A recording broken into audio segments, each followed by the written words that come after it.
Hello, wonderful. It is Sarah K. Ramsey here to help you become toxic person proof.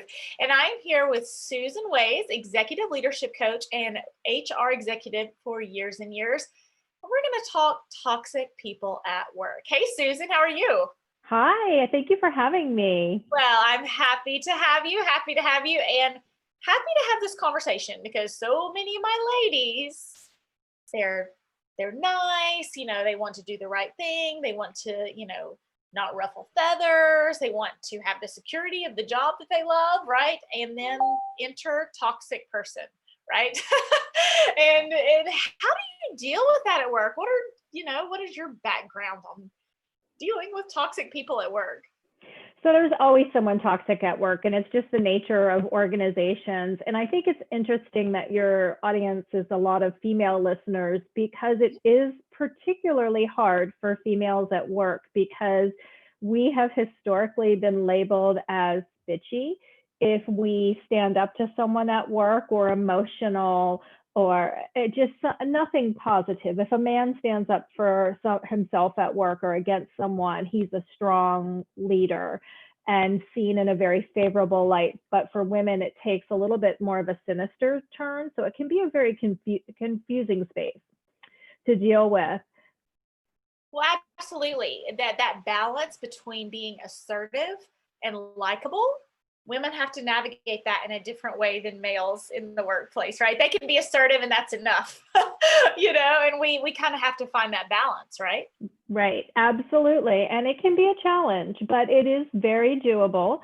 And you're always going to have somebody toxic at work to deal with. So it's a skill that the sooner you learn it and practice it and master it, the better off you're going to be throughout your career. So how do you master being toxic person proof at work? So you master it by, again, you've got to come up with something that works for you. And I tell people that it has to be authentic to you because everybody has different levels of conflict comfort. And if you're somebody that's at the far end and you can't stand any conflict, you're not going to be able to implement something the way another person who's more comfortable with conflict is. Take notes on what you're saying and come back to it. Yeah. Sure. So yeah, you can't take conflict. You're always going to be in conflict, right? Yeah, keep going. Well, so once you identify your style, and then it's testing out things that feel comfortable to you. And one of the things that I've done is I really try not to become emotionally attached to something that people say. I have a 24-hour rule. So if you send me an email that makes me bristle, or if you say something to me in person that makes me bristle, I will just stop the conversation right there. And keep in mind, this just didn't come to me one day. This came from years of practicing. And I say to people, I'm not ready to have this conversation with you, and this has triggered something in me, and I'm going to come back to this and we're going to talk about it. Or I might say, can you clarify what you said? Because this just made me feel a certain kind of way. And I want to make sure I'm responding to the proper intent of what it was that you were communicating, to make sure that it's just not me overreacting or reading something into it. People say things and they don't always mean them in the tone or the context that they come out. So it's kind of asking for clarifying questions, making sure you're responding to the appropriate statement or intent. And then really, if you can't respond immediately, if you feel that we all have that internal, whatever it is, some people start to shake, some people can feel their blood pressure rise, some people can just feel that temper getting ready to trigger, some people are going to burst down in tears. When you feel that emotional response in you and you know that this conversation is not going to go anywhere positive, that's when you just take a deep breath. You step back and say, hey, I want to talk to you about this because I have some things to say, but I need 15 minutes, 30 minutes a day, whatever it is, where you feel like you can collect your thoughts. Because what happens when you get defensive? You're not thinking right. And when you get in an argument with somebody and then you get in the car to go home and you're like, oh my God, I should have said this. Or you wake up in the middle of the night, and you're like, I can't believe I didn't say this. And the argument's over and you can't call them back the next day and be like, and another thing, I meant to tell you this. So if you have a chance to just really take that deep breath, step away from the situation, collect your thoughts, that you can come back a lot more prepared Toxic people are experts at pulling you off center, and they are going to do that.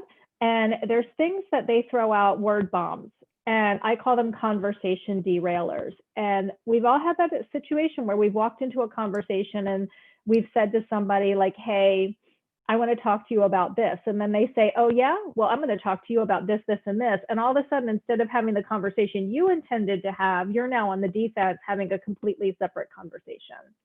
And in my language, we call it the flip, right? You went in with one idea, one topic of conversation, and they do the flip, right? And so then all of a sudden you are on defense, which is always a bad sign, because if you're on defense, the other person's on offense and they are in the position of power.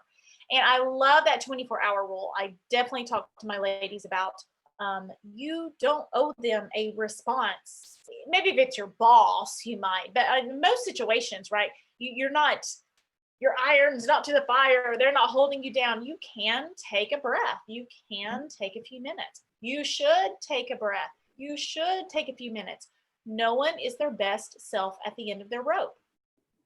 No one is at their best self at the end of the rope.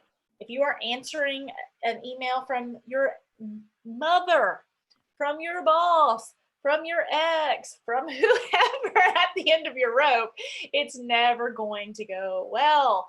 And I also love that clarifying questions. A lot of my women and women in general are more likely to think something is their fault, right? The more self-reflective. Well, maybe I shouldn't have said it this way. Well, maybe they meant this. Well, and that's, I think, as Susan, I'd love to know your opinion on it. I think that's what gives women a superpower, right? Not that we blame ourselves, but that we can analyze ourselves and that we can be so self-aware and increase our emotional IQ, right? So that can be your superpower, but don't let people use your superpower against you. Ask a clarifying question. Can you explain what you meant to me when you said that? Can you explain what your goal was in the following statement? Right? Is that what you're saying? Absolutely. That's what I'm saying. And something really important to piggyback on what you're talking about is there's a saying, and if you pay attention to it, you're going to find how true it is. But if women run into a chair, women apologize to the chair. Yes. If men run into a chair, men kick the chair. Mm-hmm. And that's just how we show up in the world, because we're nurturing. And as you said, we're always self-reflective, and we're socialized to be gentle and peaceful and nurturing. So it's really about, like you said brilliantly, self-awareness, and really understand your self-awareness. I do want to say, if somebody throws out, as you call the flip, I call the conversation derailer, and they try to turn it around on you, I'll say to people, you know what, that's a great conversation that we can have at another time, but today's conversation is about this topic. And I will say that if I have to say it 15 times in a conversation, and it makes people angry and they don't like it because you take their power away, because their best defense is an offense, and that's what they're trying to do. But in order for you to be heard, and another very important thing is, go into every conversation with an intention. What is your intention? Is it to be heard? Is it to be right? Is it to fix a situation? And stay focused on that goal, because if I just need to be heard, I don't need you to validate me. I don't need you to make what I'm saying okay or right or true. I just need, from my own soul, to be heard. If I want to fix the situation, I need to go into that with, okay, all of that's great, but how do we get to the end result? How do we get to X, whatever that is? If I want to create some type of relationship building, how is it that you and I can work together going forward? You don't have to like me. I don't have to like you, but we do have to collaborate. How do we make that happen? So you have to know what that intention is. Well, and my listeners are used to hearing me say, what problem are you trying to solve? Right. So I want to match those ideas that, what is your intention? What problem are you trying to solve? And I want to go back. She said something really important, which is they're going to get angry because their usual way of communicating to avoid responsibility or practice image management or get their way or whatever else it is to put you on defense. but they are getting angry because of what they are doing, and that they were doing something that was sketchy, unethical, not the best way of communicating, not because you are doing something wrong. What you are doing is asking them to solve a problem with you, asking them to have a conversation about that intention with you. Now, and Susan, I'm sure you have insight on this, they're going to make you feel like you did something wrong, but that is not the same as you doing something wrong. All you're doing is asking them to stay on topic. That is not the same as you, ruining their day or saying they're the biggest jerk you've ever seen at work. But sometimes we internalize that and make it feel. You had the chair example. I've heard it said that men try on a pair of pants and they're too small, and they think something's wrong with the pants. Women try on a pair of pants and they're too small, and they think there's something wrong with their body. Right. Right. It's Absolutely. the same thing, the same conversation. We're like, oh, well, maybe it's my fault. Maybe it's this, maybe it's that, which can be your superpower. I don't want to take that away from you. I just don't want it to be used against you if someone's trying to manipulate you. Right. And I think that it's really important to note we're all human beings, and we all have a past that's checkered with whatever. And so I call them holes in our soul or wounds in our soul. And when you touch somebody else's soul wound, they are going to have an emotional reaction to that. So when someone shows up aggressive or angry and argumentative, whatever, they are not necessarily responding to you as the person who's having this conversation. They could be responding to their second grade teacher who said that they weren't smart, or they could be responding to their parents who said that they weren't good enough, or they could be responding to their spouse who said you're too much. And you just don't know what their internal messaging is. And so a lot of times the way they show up has nothing to do with you. The way they respond has nothing to do with you. It has everything to do with their internal dialogue, the wounds on their soul that they're carrying with them. And sometimes we have to be in our position of power and recognize that and not take ownership of that, because we're not responsible. We're responsible for ourselves and our feelings. And we have the right to express what we want to express in a kind, professional way. And kind doesn't mean dishonest, or doesn't mean, because I always say to people, is it mean if it's the truth? Like if you're behaving badly and I tell you you're behaving badly and you tell me I'm mean, I'm not being mean, I'm being honest. Right. If I say, you're behaving badly and you're a jerk, that turns that around into being mean. So when I say be kind, I don't mean that, doesn't mean you don't be honest with people. It just means that you say it in a way that is not a personal attack. It's addressing that behavior that you're seeing that you don't like. And to be, provide even more clarity on that, you're behaving badly when you interrupt everyone at every single meeting, right? Or even better, you're behaving badly when you have when you continue to show a pattern. I'm always using the word pattern of bad behavior, right? We all have bad days. We all do things we shouldn't. But if there's a pattern of behaving badly, such as interrupting people at meetings, always showing up late to meetings, never turning your work in on time, when you were saying, I see a pattern of you consistently turning in projects late. That's not mean. Right. That's not mean. That's not bad. That's, and that's what she's saying. And I also want to point out, she was saying that it's not, their internal wound is not on you. That's and right. We first said, what problem are you trying to solve? Now, I also want to say, is it your problem to solve? Because so many times nurturers, they have an internal wound.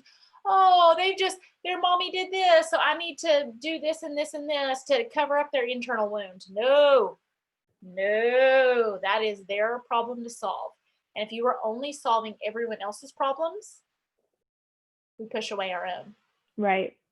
And I think it's important because again, this is a defensive strategy for other people. And people want to say, I'm so sorry. I had a bad day. I was late. I was stuck in traffic. I had flat tire.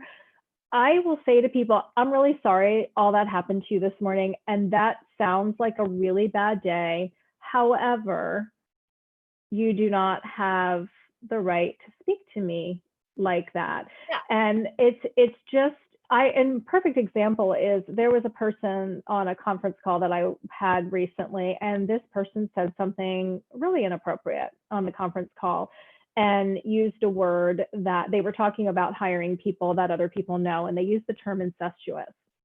And I had to call them after the call, and I said, I just want to talk to you a little bit about that word that you used, because nothing good comes after that word. And it creates a feeling in somebody else that puts them on the defensive, and that's not the way that you build collaboration with your peers. And they said, oh, well, I had this situation at my last job, and that happened, and that happened. And I said, I get that, and I'm sure that was very difficult for you. However, in this company, this is how we're going to run things, and we don't need to bring that, because this company is not that company, and we don't need to bring that baggage into this situation. And so I just need you to understand how that call went and how people perceived those comments that you made. And so it's not taking ownership of that. You can acknowledge it. It's really tough, because if somebody says to you, I'm sorry, like my dog died this morning, you don't want to be like, sorry about your luck. You don't want to acknowledge, like, I'm really sorry, that must be terrible. However, perhaps you need to take a day off, because you just can't come into a meeting behaving in that manner. And I get that you're grieving, and that's tough, and I'm sorry for that, but we have an EAP, or, take a day off and take a breath, or sit in your office for a couple hours with your door closed and put a note up that says, I just need some time to work independently today. Well, and everyone has bad days. And then there's people that we all work with, and they have a pattern of, oh, well, now this happened, so you should feel sorry for me. Oh, this happened, right, so I should get out of things. Oh, now this happens, right? And seeing that pattern, and the more frequent the pattern, the more toxic the behavior. In my language, you probably don't use that in HR. True. Don't tell someone at work they're toxic. That's probably we just say behind closed doors. But people show up consistently. And I always say people do what they do because they have, because, meaning that they've done this their career, and because they can, because they've never gotten called on the carpet or held accountable for that behavior properly. And there's always a return on investment. So people get something out of it. And if you're a chronic victim and woe is me and everything is happening to me, then people will respond to that in a certain way, and they'll continue to show up that way. If somebody is a catastrophizer, and what happens, honestly, is that a lot of times these people are high performers. Because if they weren't high performers, they would be exited out pretty quickly, because nobody's going to put up with an underperformer who is disruptive to the organization. So you run into this quandary of somebody who's very smart, very talented, and I worked in a company that was a publicly traded company, and it was on the heels of a bankruptcy, or on the cusp of a bankruptcy, and we were trying to turn things around. And there was a financial controller in this company who was terrible. Nobody wanted to work with him. His behavior was so disruptive. He acted just so inappropriately and really fractured relationships across the organization. I wrote a blog about this experience called What I Learned from Working with a Difficult Person. But he had a unique skill set. It was hard to replace him. He was brilliant at what he did. And they just couldn't find somebody who was going to come out and replace him in a company it was a huge risk for them. So they put up with this and continued to let this guy just run roughshod over the organization. And so that's where you have to manage yourself, because at some point you can't rage against the machine. You have to make the choice. Do I want to continue to work here? Can I self-correct and make a meaningful existence for me? Because no one wants to show up for work 40 hours plus a week and be miserable. And how am I going to be able to find balance in myself so this is not showing up in toxic ways for me? Because it's like drinking somebody else's toxic poison and then trying to live a healthy life at work. Yeah, I describe it as an emotional cushion, right? If you have an emotional cushion around yourself to stay balanced, you don't do something really, really a difficult task before you have to go into a meeting with this guy, right? Like you're you're centered, you're prepared for the meeting, you expect him to act like he's going to act because he always acts like this. Don't get surprised. I can't believe he did that today. Well, why? He's done it for the last 2 years. Why were you surprised today? But preparing for those situations, Right. not piling a really difficult conversation with a family member, a court hearing, and a meeting with him all in the same day, right? No, that sounds extreme, but sometimes we have to manage that as we manage ourselves in those situations. And even the KISS method, right? If you have a good thing in the morning, the meeting with that person in the afternoon, if at all possible, and then schedule something you love about your job immediately after that, so that you can get back into flow and get back into you, rather than giving yourself the chance to ruminate for hours on what a horrible person he is. Absolutely. I agree. And again, it's setting that intent. If you're going into a meeting with somebody, and if it's about budgeting, what's your intention? Is your intention to establish a timeline for the budgeting process? Then you stay focused on that. And when that person starts to act out, you bring the conversation back to, okay, let's focus back. Okay, now what are we doing with budgeting? And just don't even acknowledge the behavior, because the power that you give someone else is by plugging into that energy, and it feeds them. They love it. They love to know they've gotten your hackles up and they have you on the defense, or they have you upset. And if you just continue to ignore them, you take their power away and you actually empower yourself in the process. Absolutely. So if there was, like, let's kind of go worst case scenario, right? So let's say there's that person at work and you worry they are kind of wanting to make you look bad, or trying to offload their work on you, or trying to maybe even get you fired, or kind of, what kind of documentation or backup would you recommend to that person? So this is a great question. And if you're ever going to go and file a formal complaint against somebody, or if you're going to go to the EEOC or file a lawsuit against an organization, the first thing they want is documentation. They want it to be specific.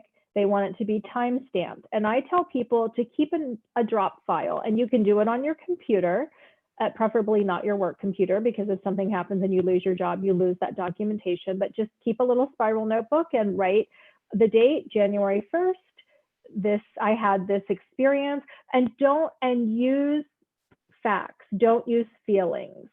And it's just, please hear what she just said. Please hear what she just said. They did this on this day, not he makes me feel angry every day, right? That's right. Huge. Absolutely. Huge. So Joe yelled at me in front of a group of employees. In the room were Sally Smith, Susie Jones, Tommy Black, and this is what was said. His tone was loud. His demeanor was threatening. And this is why I thought his demeanor was threatening, because he clenched his fists, he puffed out his chest, he squared off to me. Those are things that are very objective that can cause an emotional reaction in you, but the courts or the law doesn't care if someone hurt your feelings, or if they embarrassed you, or if they made you feel sad. What they care about is establishing a pattern of behavior. And this comes from the documentation, keeping it going. If you document after the fact, you've lost a lot of the memory for it. When you document it real time and you put as much factual information and just put it in that drop file, that notebook, and carry that with you. And then if it comes to the point where you're going to file a complaint and you turn that over, and you've shown a consistent pattern of behavior over a sustained period of time, because there is no law to protect you against someone being mean. There's no law to protect you for somebody being a bully or a jerk at work, but there are laws to protect you against being discriminated against. And that's important to pay attention to, because you want to look at, is it an age situation, a race situation, a gender situation? And don't make it up, because not only do you discredit your story, but you discredit the story of people who are actually being discriminated against. Please, and I've please, seen that please. happen a lot. Also hear that. Please hear that. Yes. Don't. Yeah. Please. Yeah.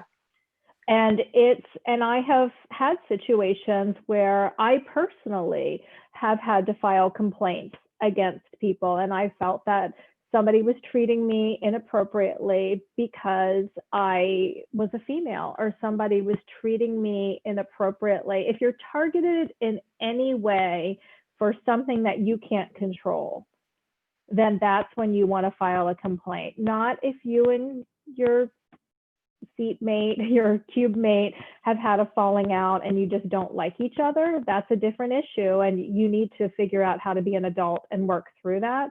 But if this person is now making disparaging comments about you, about someone in your family that are on any kind of protected class, make sure you keep the documentation on that. And again, I do want to point out, there is no law that keeps someone from being mean.